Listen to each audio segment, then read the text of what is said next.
Welcome guys in Urdu agile complete MPG के इन 45 days series के second lecture में हम आपके साथ आ चुके हैं। यहाँ पे हम 15 लेक्चर में पूरी का पूरा यूनिट 1 कवर करने जा रहे हैं और ये सेकंड लेक्चर है उसका। अगर अभी तक आपने फर्स्ट लेक्चर नहीं देखा है तो लिंक डिस्क्रिप्शन में जाइए और देखिए।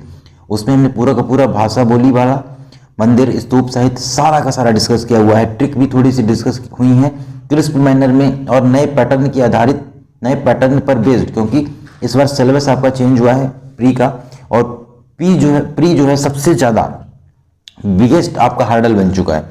तो थोड़ा सा आपको क्या करना है, एनालाइज करना है पैटर्न को, और ये जो हम आपको दे रहे हैं कंसेप्ट यहाँ इसको सप्लीमेंट करिए आप प्रीवियस ईयर और किसी एक टेस्ट सीरीज के साथ। टेस्ट सीरीज हमारे चैनल में चल रही है। अगर आप एमपीपीएससी के एस्पायरेंट हो तो यूपी पीसीएस यूपीएससी के टेस्ट या क्वेश्चंस जो पैटर्न है उसको जरूर से जरूर लगाइए, क्योंकि एज इट इज वहाँ की लाइन्स उठ के यहाँ पे क्वेश्चन बन जाती हैं। तो यूपी पीसीएस यूपीएससी बीपीएससी सारे के सारे एग्जाम्स के प्रैक्टिस के लिए आप क्वेश्चन बिल्कुल से लगाइए और इसकी एक्सप्लेनेशन अच्छे से देखिए। बस चलिए शुरू करते हैं। मध्य प्रदेश के त्योहारों के बारे में अगर हम बात करें तो सबसे पहला है संजा, जिसे मामूलिया भी बोलते हैं। ये मालवा क्षेत्र में कुंवारी लड़कियों द्वारा मनाया जाने वाला उत्सव है जो अश्विन माह में 16 दिन तक चलता है। तो संजा मामूलिया 16 दिन तक चलता है और अश्विन माह में मनाया जाता है, ये आपको याद रखना है। आगे देखिए इसमें होता क्या है कि इस त्योहार में दीवार पर फूल पत्ती से आकृति अंकन और संध्या समय में गायन किया जाता है। आगे देखिए कुंवारी कन्याएं इसमें संजा नामक लड़की की पूजा करती हैं जो प्रतीकात्मक रूप से दीवार पर गोबर से निर्मित आकृति होती है। मूलतः यह शिव गौरी की प्रार्थना है।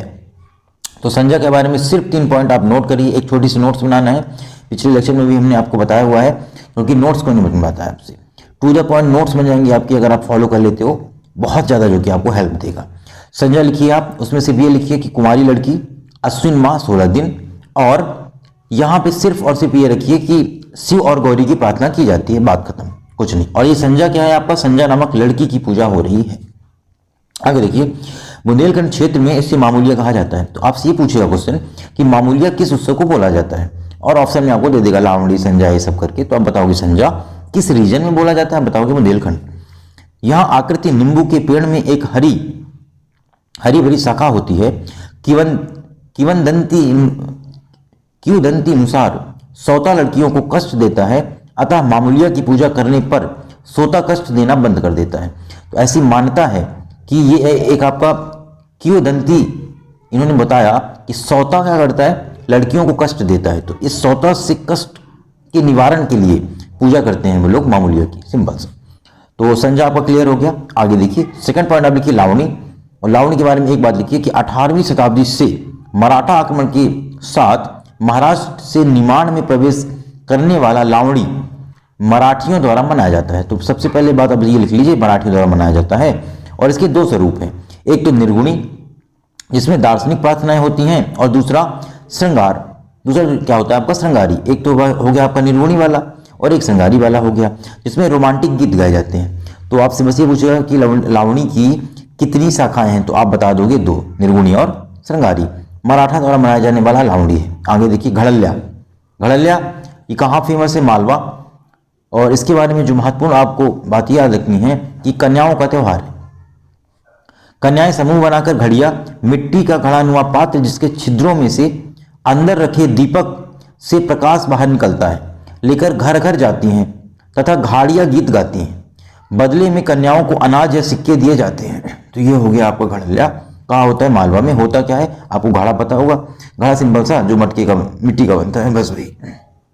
बुंदेलखंड में टेसु या सुवारा इससे मिलता जुलता पर्व है जो कन्याएं मनाती हैं। तो आपसे ये पूछेगा कि टेसु या सुवारा किस उत्सव से मिलता जुलता पर्व है, तो आप बता दोगे घड़ल्या मालवा में मनाया जाता है। और टेसु कहाँ मनाया जाता है, आप बता दोगे बुंदेलखंड में। गोंड जनजातियों में कन्याएं छाला पर्व के नाम से मनाती हैं। तो इसी घड़ल्या उत्सव को ही जो गोंड जनजाति है वो छाला पर्व के नाम से इसको मनाती है। आगे देखिए सुवारा ये बुंदेलखंड में मनाया जाता है। तो अभी एक बार जल्दी से रिकैप करिए। देखिए जरूरी क्या होता है, केवल लिनियरली आप पढ़ते जा रहे हो नहीं, आपको इंफॉर्मेशन को हुक करना है अपने ब्रेन में, उसके लिए इंपॉर्टेंट है। संजा मामूलिया मालवा क्षेत्र में, लावणी मराठा वाला, घड़ल्या आपका मालवा वाला, और सुवारा अब आया है बुंदेलखंड। इसमें क्या होता है, इसमें कन्याएं दीवार पर मिट्टी का चौक बनाती हैं जिसमें तीनों और सीढ़ियों की आकृतियां होती हैं। चौक पर दैत्य की आकृति का अंकन होता है। चौक पर क्या होता है? दैत्य की आकृति का अंकन होता है।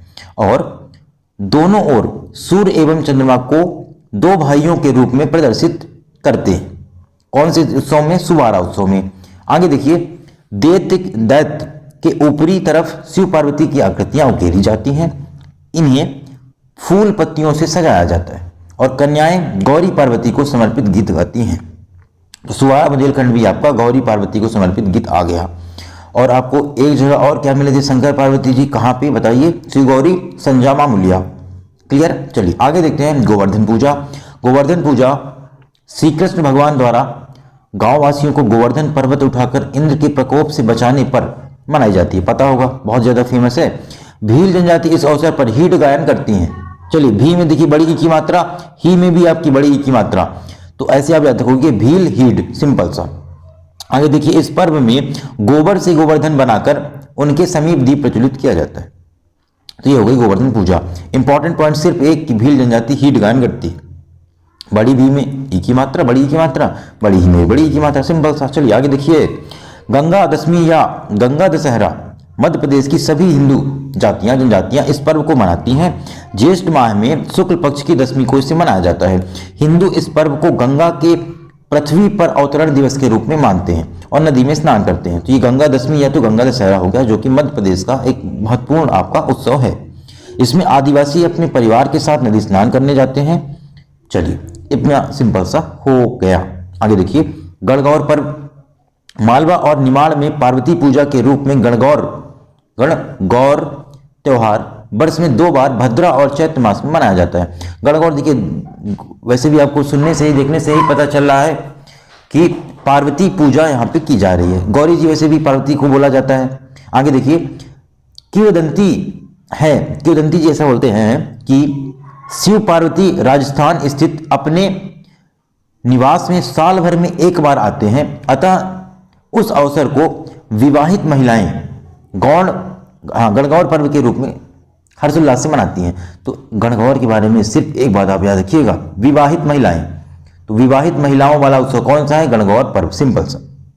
इसमें होता क्या है, गण आपके शिव हो गए, गौर आपकी पार्वती हो गए, को कपड़े आदि से प्रतिमाएं बनाकर लगातार 7 दिन पूजा की जाती है। सिर्फ गणगौर के बारे में 7 दिन याद रखिएगा, शंकर पार्वती जी और विवाहित महिलाएं, बस। और क्या होता है इसमें?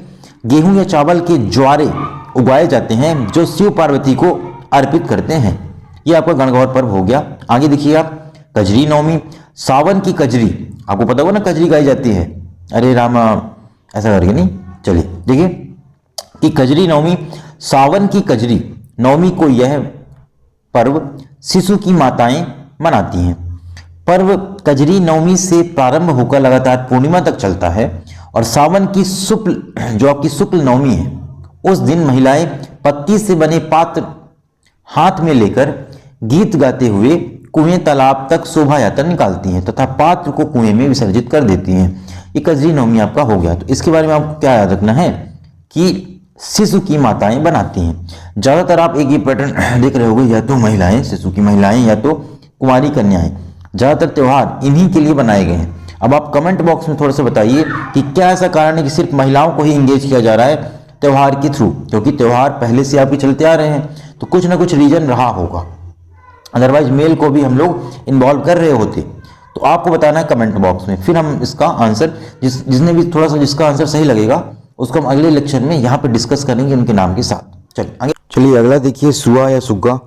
सुआ और सुग्गा नृत्य के बारे में आपको याद रखना है कि सबसे पहली बात कि ये आपके दिवाली से ठीक 1 माह पहले मनाया जाता है और ये मध्य प्रदेश के पूर्वी क्षेत्र में जो कि मैकाल पहाड़ी वाला क्षेत्र वहाँ पे मनाया जाता है। ठीक है, सुआ आपको पता होगा, वैसे भी जनरल भाषा में सुआ को हम लोग तोता बोलते हैं। तो सुआ या सुग्गा का अर्थ तोता होता है। अच्छा, इसमें जो इम्पोर्टेंट बात है आपको याद रखनी वो ये है कि महिलाएं यहाँ पर नृत्य के दौरान चलते तोते की भांति पैर उठाती हैं तथा पक्षियों के सिर की भांति अपने सिर को परस्पर टकराती हैं, अतः इस नृत्य को सुआ सुग्गा नृत्य कहते हैं। अच्छा, इसमें लड़कियां भी समूह बनाकर पास के गांव जाकर नृत्य प्रदर्शन करती रहती हैं। इस दौरान लकड़ी का तोता बनाकर उसे मिट्टी के पात्र में रखा जाता है जो चावल की भूसी से ढका रहता है। तो इम्पॉर्टेंट बात आप याद रखिएगा थोड़ा सा इसके बारे में कि महिलाएं लड़कियां दोनों सुआ या सुग्गा नृत्य में भाग लेती हैं और ये दिवाली की 1 माह पहले मनाया जाता है। सिंपल सा। चलिए, भील जनजाति इस दौरान भगोना या गवार नृत्य करने का प्रचलन मिलता है। तो अब आपको ये थोड़ा सा याद रखना है यहाँ पे कि भील राशि फिर से आ रही है, वहाँ भी आई थी भील राशि, कन्फ्यूज नहीं होना है। भगोना या गवार नृत्य यहाँ पे पाया जाता है। चलिए अगला देखते हैं, नवन्ना ये फसल की रुपाई पूर्ण होने पर ही मनाया जाता है। बुंदेलखंड में यह दिवाली के 11वें दिन मनाया जाता है। इस दिन क्या किया जाता है कि गायों को नए अनाज की रोटियां खिलाई जाती हैं। गोंड जाति सर्वप्रथम साज वृक्ष तथा भवानी माता, हालेरा देव पशु देवता हैं इनके, और नारायण देव और रातमाई घर के बाहर ओटले में निवास को ध्यान अर्पित करते हैं।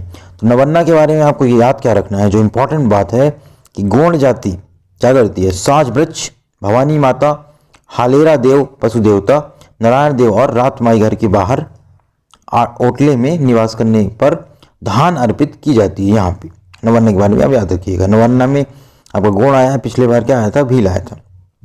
हरेली या हरिया गोधा मुख्य रूप से किसानों का पर्व है। इस दिन कृषि एवं लोहे के उपकरणों की पूजा की जाती है। इंपॉर्टेंट बात है आपको यहाँ पे जो याद रखनी वो ये है कि इसे श्रावण मास की अमावस्या को मनाया जाता है और मंडला में देवार पुजारी सभी घरों की दहलीज पर धान बीज छोड़ते हैं। किसान धार्मिक क्रियाओं के साथ खेतों में पौधारोपण करते हैं तथा अच्छी फसल के लिए प्रार्थना करते हैं। हरेली या हरिया गोधा उत्सव में कुछ स्थानों पर युवा इस समय दौड़ स्पर्धाएं भी करते हैं। सिंपल सा। चलिए आगे देखते हैं। आगे आपका जो अगला पर्व है वो है भावोली पर्व। अच्छा, पिछले बारे के लिए आपको एक बात और याद रखना है कि मालवा में इसे हरिया गोधा भी कहते हैं और मालवा में स्त्रियां इस दिन व्रत रखती हैं। भावोली पर्व के बारे में देखिए आप, इसे जवारा या भपुरिया पर्व भी बोलते हैं। तो आपसे पूछा क्या जाएगा कि जो भपुरिया पर्व है ये किस पर्व का उपनाम है, तो आप बता दोगे भावोली पर्व का ही ये एक नाम है। यह पर्व मालवा में जवारा तथा बुंदेलखंड में भजुरिया के नाम से जाना जाता है। पहला पॉइंट। दूसरा कि भोजली पर्व 1 सप्ताह पूर्व अर्थात नाग पंचमी से प्रारंभ होता है। इस पर्व में मिट्टी के पात्रों में गेहूं, चना या चावल के बीज बोए जाते हैं। सिंपल सा। और प्रतिदिन उनमें पानी दिया जाता है। माना जाता है कि जैसे जैसे ये बीज पौधों के रूप में बढ़ेंगे वैसे ही फसल भी अच्छी होगी। भावोली पर्व के बारे में आपको याद रखना है। इंपॉर्टेंट पॉइंट कि मालवा में जवारा, बुंदेलखंड में भजुरिया के नाम से जाना जाता है और यहाँ पे नाग पंचमी से प्रारंभ होता है। गेहूं, चना, चावल आदि के बीज बोए जाते हैं, उनमें प्रतिदिन पानी दिया जाता है। बस आगे देखते हैं। माना जाता है जैसे जैसे ये बीज पौधों के रूप में बढ़ेंगे वैसे वैसे ही फसल भी अच्छी होगी। ये जो मान्यता थी ये भी हम लोग देख चुके हैं। बुंदेलखंड में भुजरिया पौधों को आपस में बांटा जाता है जबकि मालवा जवारा पौधों को विसर्जित कर देते हैं। तो मालवा वाले क्या करते हैं, विसर्जित कर देते हैं और आपके बुंदेलखंड के जो भुजरिया हैं वो आपस में बांट लेते हैं। फिर आगे देखिए कजल्या पर्व। तो भद्रा की पूर्णिमा को रानी मल्हन देवी के सम्मान में ये पर्व मनाया जाता है। कजल्या के बारे में आपको ये याद रखना है। कजल्या 9 दिन पूर्व बास्केट में गेहूं या जौ को बोकर उन्हें उगाया जाता है। पूर्णिमा कजल्या पर्व के दिन महिलाएं एक स्थान पर एकत्रित होकर अपने भाइयों, रिश्तेदारों तथा पति को राखी बांधती हैं। इसके पश्चात एक शोभा यात्रा के रूप में नदी तक जाती हैं तथा बास्केट के गेहूं, जौ को, हरी पत्तियों को मल्हन देवी के रूप में अपने पास रखकर शेष को विसर्जित कर देती हैं। तो कजल्या के बारे में जो इम्पोर्टेंट पॉइंट है वो सिर्फ ये याद रखना है आपको, मल्हन देवी और 9 दिन पूर्व बास्केट में गेहूं या जौ को बोकर उसे उगाया जाता है। आगे देखिए नौरता या निर्जा नवरात्र पर्व। तो दशहरे के 9 दिन पहले, आपको तो पता होगा ना, जो अपनी नवरात्रि होती है बस वही है ये। तो दशहरे के 9 दिन तक चलने वाले नवरात्र निमाड़ मालवा में माता दुर्गा की आराधना का पर्व नवराता कहलाता है। तो नवराता के बारे में याद रखिएगा, निमाड़ मालवा का क्षेत्र। इस दौरान महिला पुरुष पृथक पृथक तथा सामूहिक रूप से गरबा आदि नृत्य करते हैं। पता ही होगा आपको, हे हालो ऐसा करके, नहीं वही है। चलिए आगे देखिए। सिंहस्थ पर्व मध्य प्रदेश में आयोजित एकमात्र कुंभ मेला जो प्रत्येक 12 वर्ष पश्चात उज्जैन में क्षिप्रा नदी के तट पर आयोजित होता है, सिंहस्थ पर्व कहलाता है। सिंपल सा। 12 साल बहुत ही ज़्यादा इंपॉर्टेंट है, आपको याद रखना है। आगे देखिए ढोल ग्यारस। ढोल ग्यारस इसी को जल झुलनी एकादशी भी बोलते हैं। भादो मास में शुक्ल पक्ष की एकादशी को संपूर्ण प्रदेश में मनाते हैं। निमाड़ मालवा में विशेष जुलूस निकालते हैं। इस दिन भगवान विष्णु करवट बदलते हैं, ऐसा माना जाता है। तो आपसे ये पूछेगा ऐसा कौन सा त्यौहार है जिसमें भगवान विष्णु को करवट बदलता हुआ कहा गया है, तो आप बताओगे ढोल ग्यारस। इसी को जल झुलनी एकादशी भी कहते हैं। लास्ट आपका हो गया आखा तीज, अक्षय तृतीया भी बोलते हैं। कुंवारी लड़कियां व्रत रखती हैं ताकि विवाह के लिए सर्वोत्तम दिन, अच्छा इसी को विवाह के लिए सर्वोत्तम दिन भी माना जाता है, अक्षय तृतीया को। तो अब आपको करना क्या है, एक बार जल्दी से आना है और देखना है सारे के सारे उत्सव के बारे में। तो हमने शुरू किया था कहाँ से, संजा, मामूलिया, फिर आपका लावणी, फिर आपका घड़लिया, फिर सुवारा, फिर गोवर्धन पूजा, गंगा दशमी या गंगा दशहरा, फिर आपका आया था गणगौर, इसके बाद कजरी नवमी। कजरी नवमी के बाद हमने देखा था सुआ या सुग्गा तोता वाला, फिर आपका नवन्ना, हरेली या हरिया गोधा। उसके बाद हमने डिस्कस किया हुआ है भावोली पर्व, कजल्या पर्व, नौरता नीरजा, सिंहस्थ पर्व, ढोलस ग्यारस और अक्षय तृतीया।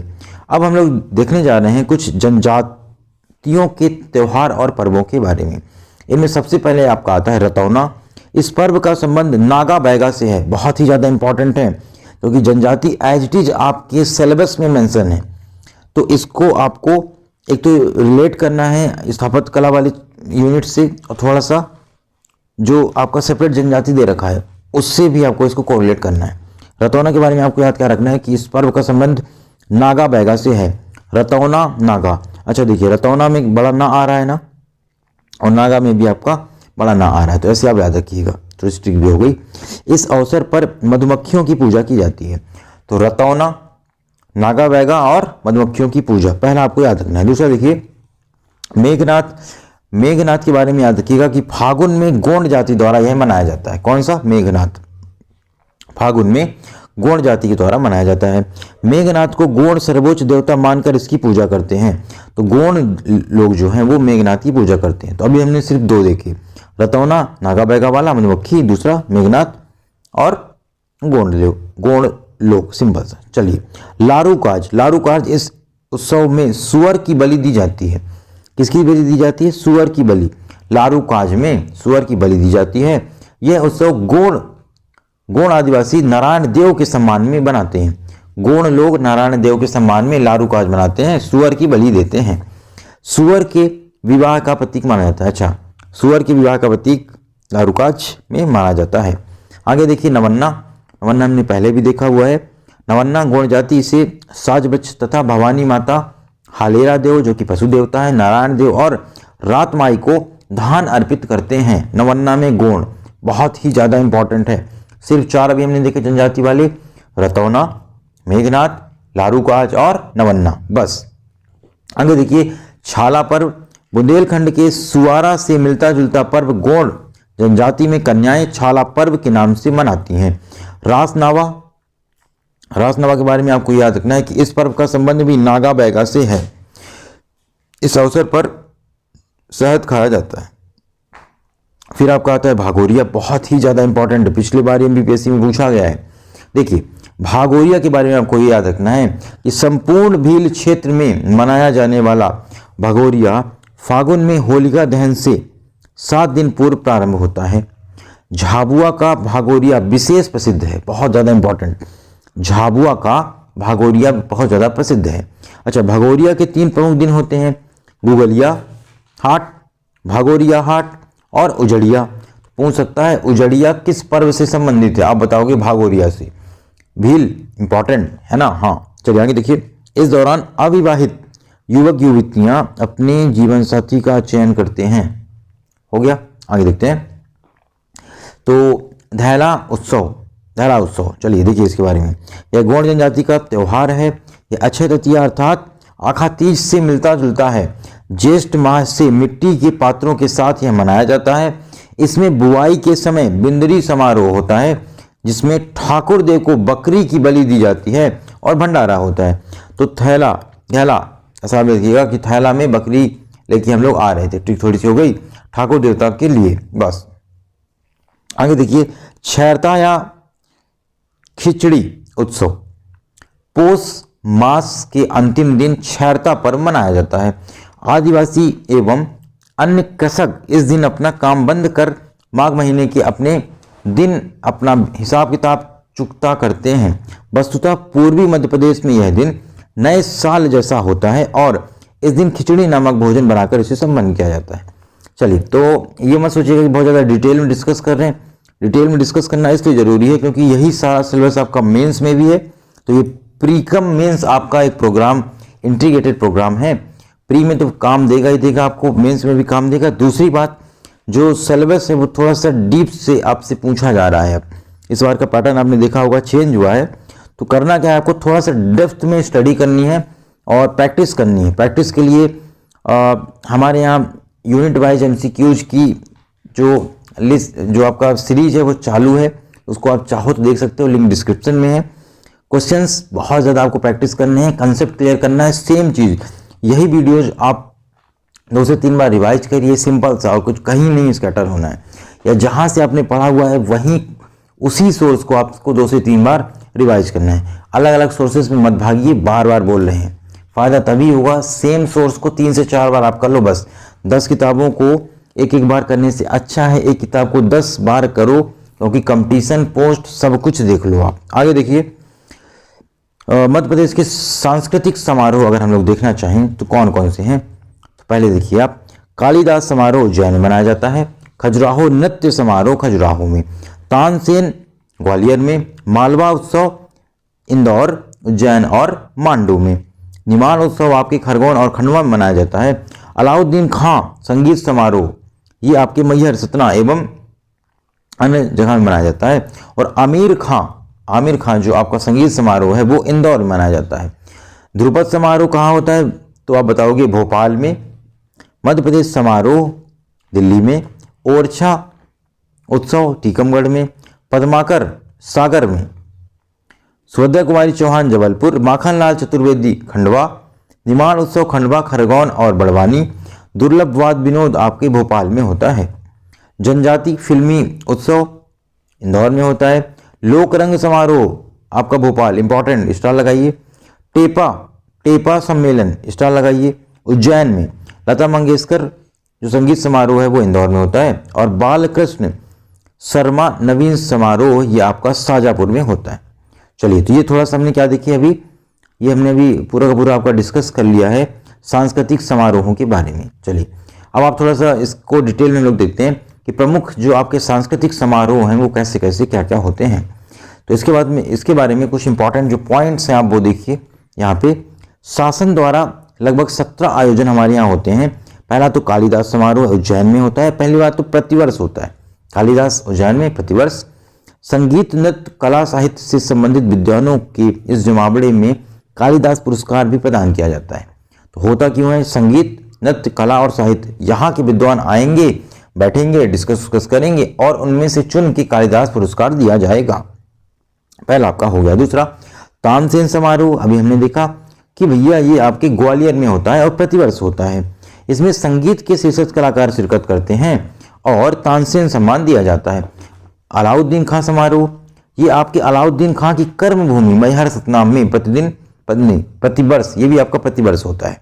अलाउद्दीन खां संगीत अकादमी द्वारा नृत्य एवं संगीत का समारोह, नृत्य भी और संगीत भी दोनों का समारोह होता है। आमिर खां जो आपका कहाँ हो रहा था, इंदौर में, वो क्या होता है, ये भी प्रतिवर्ष आपका मनाया जाता है और इसको भी अलाउद्दीन खां अकादमी द्वारा आयोजित किया जाता है। तुलसी समारोह इंपॉर्टेंट है। मध्य प्रदेश तुलसी अकादमी द्वारा प्रतिवर्ष धनतेरस से दीपावली के मध्य चित्रकूट में मंदाकिनी तट पर इसे आयोजित किया जाता है। तो वहाँ पर इसलिए लिखा भी होता है कि चित्रकूट की घाट में भय संतन की भीड़, तुलसीदास चंदन घिसे तिलक देत रघुवीर। तो वहाँ से देखिए तुलसी आप याद कर सकते हो, कहीं ना कहीं कनेक्शन रहता है। आगे देखिए, लोक रंजन खजुराहो नृत्य समारोह खजुराहो की चंदेल कला की छत्र छाया में प्रतिवर्ष इसे मनाया जाता है।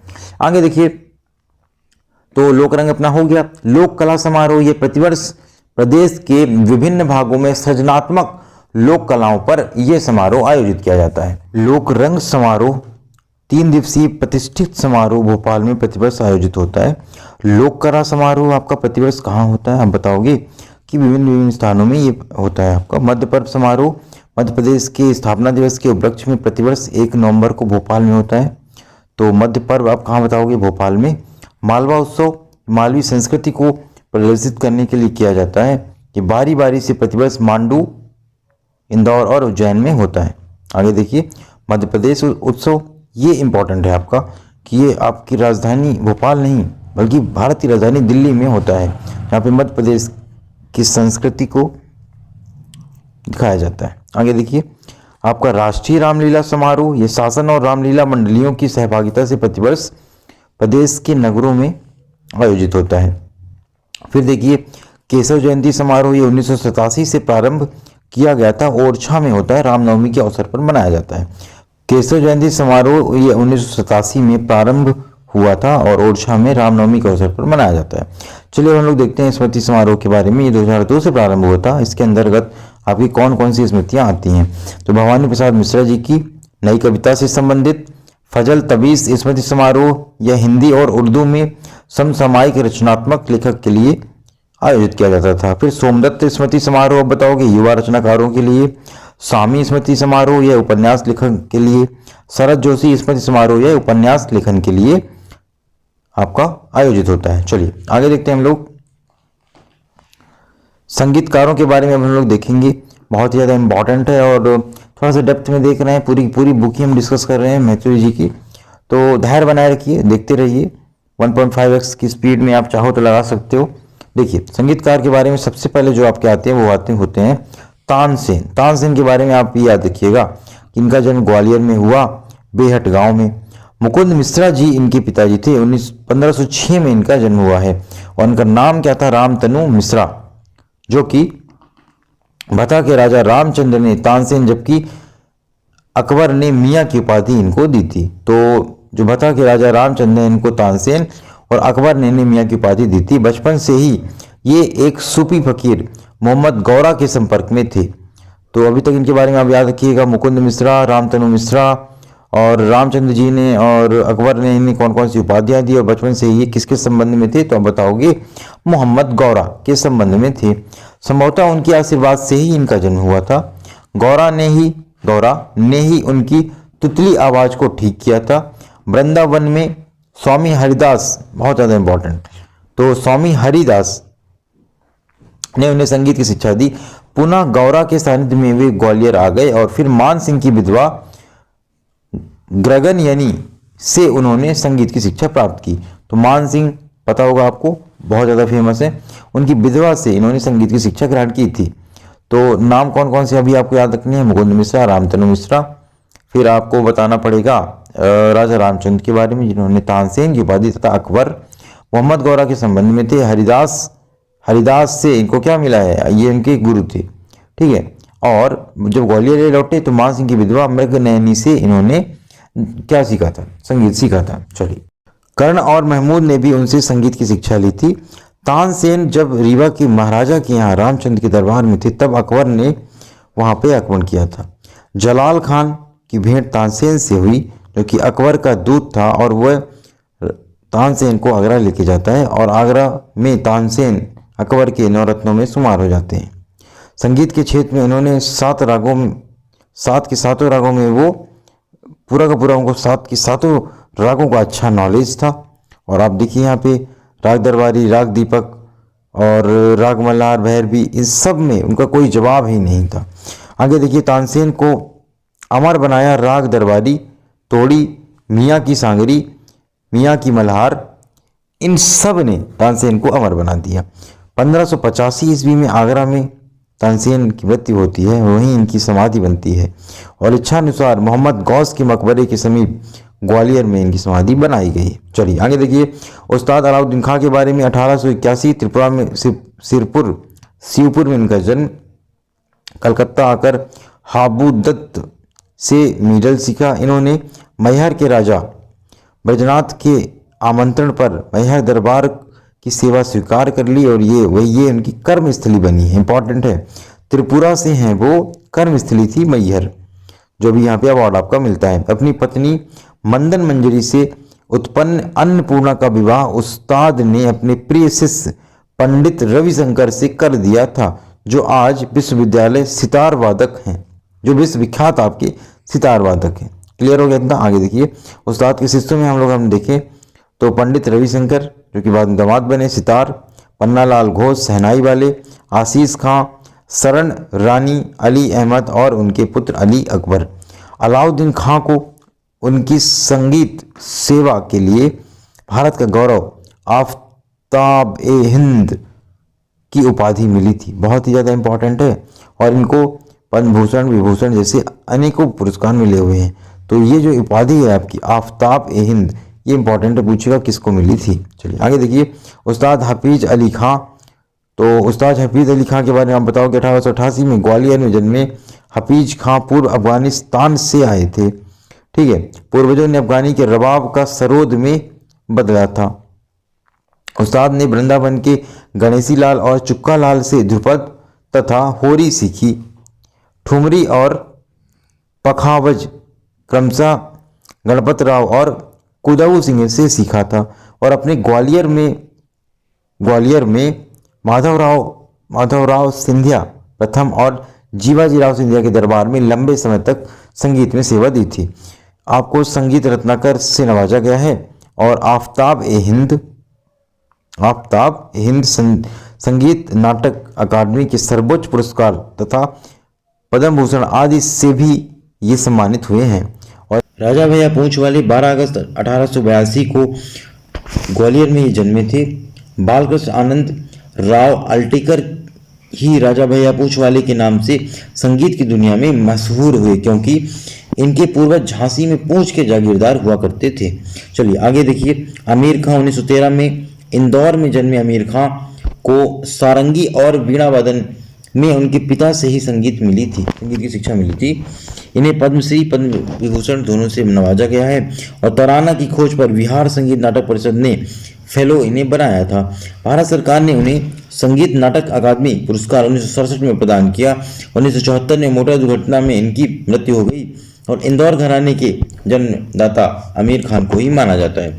आगे देखिए आप, कुमार गंधर्व बेलगांव कर्नाटक में जन्मे। 1924 को इनका जन्म हुआ था। शिवपुत्र कुमार गंधर्व का मूल नाम ये हुआ करता था।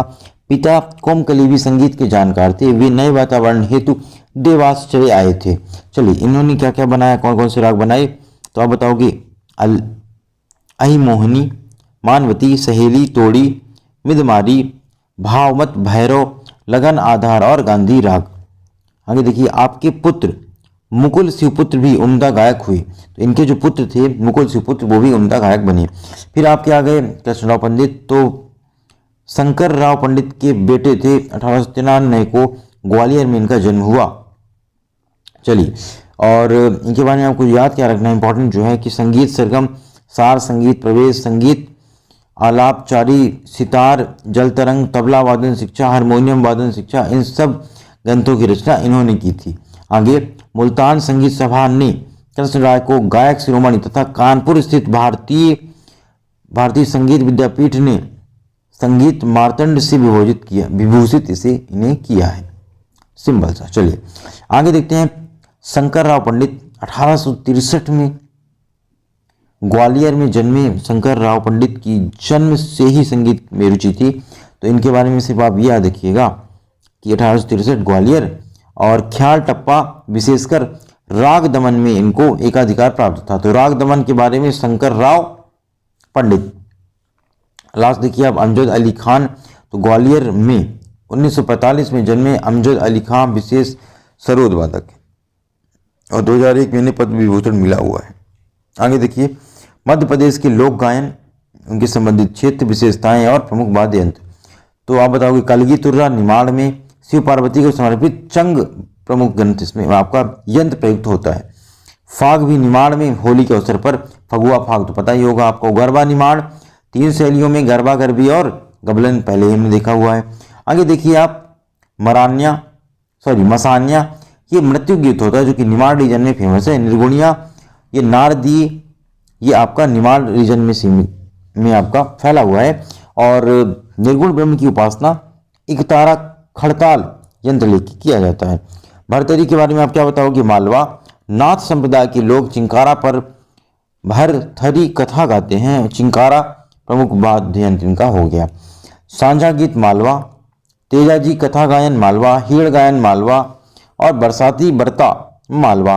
लावनी भी आपका मालवा और निमाड़ से संबंधित है। चलिए अब आप यहाँ पे देखना है आपको कि कलगी तुर्रा तो आपने देख ही लिया चंग वाला। अब फाग देखिए, फाग है आपका निमाड़, ये भी देख लिया हमने, गरबा देख लिया। मसान्या देखिए, मसान्या निमाड़ मृत्यु गीत। फिर निर्गुणिया नारदीय निमाड़ निर्गुण ब्रह्म की उपासना। भरतीय मालवा नाथ समुदाय के लोग चिंकारा पर भरथरी कथा गाते थे। फिर देखिए आप सांझा गीत, ये मालवा मूलतः मानव की किशोरियों का पारस्परिक गायन किया जाता था सांझा गीत में। तेजाजी कथा गायक मालवा विरोचित कार्यों का बखान। फिर हीड़ गायन मालवा सावन के महीने में भील, पता होगा ना आपको, पहले हमने डिस्कस किया हुआ है। बरसाती बरता मालवा ऋतु कथा गीत है जो वर्षा ऋतु में होगी। लावनी आपकी मालवा निवाड़ निर्गुणी दार्शनिक गीत है। रेलो गीत गुड़िया सिंह माड़िया भील ये सारे जगहों में पाई जाती है। ये सारे के सारे आपकी जो जनजातियां हैं यहाँ जो भी यहाँ पे पाई जाती हैं उनमें ये एप्लीकेबल होता है। चलिए युवक युवतियाँ दोनों के लिए। फिर देखिए चकड़िया फाग, ये बुंदेलखंड में है। ईश्वरी की रचनाओं का गायन आला बुंदेलखंड में है। वीर रस प्रधान काव्य है। भोला गीत यह बम्बुलिया मतलब बम्बोली टाइप की है। ये बुंदेलखंड में और वाचिक परंपरा का मधुर गीत नर्मदा स्नान जाते समय में पाया जाता है। फिर देखिए आप विराटा बुंदेलखंड, अच्छा बुंदेलखंड वाले सारे देख लीजिए आप। विराटा दिवारी गायन, जगत देव का पुरावा, बसदेवा गायन, बिरहा गायन, फाग गायन और हरदौली की मनौती सारे उत्तराखंड में। और जो इम्पोर्टेंट पॉइंट है कौन लिख गया था उसके बारे में तो आप बताओगे। विराटा कथा गायन शैली, दोहो गायन शैली, भजन शैली का गायन जगत देव का पुरावा के लिए। फिर बसदेवा गायन के लिए बताओगे कथाओं और कथाओं का गठन। विरहा गायन के लिए सवाल जवाब शैली में गायन। फाग गायन के लिए नगाड़ों पर गायन। हरदौली की मनौती में यह वीरता का गीत है। और जंगल या सुनसान जगह पर यह आपका विदेशी गायन की थीम हो जाएगी। चलिए चुटकी पैजर और सारंगी ये आपको बसदेवा गायन से पता चल गया है, बसदेवा के बारे में।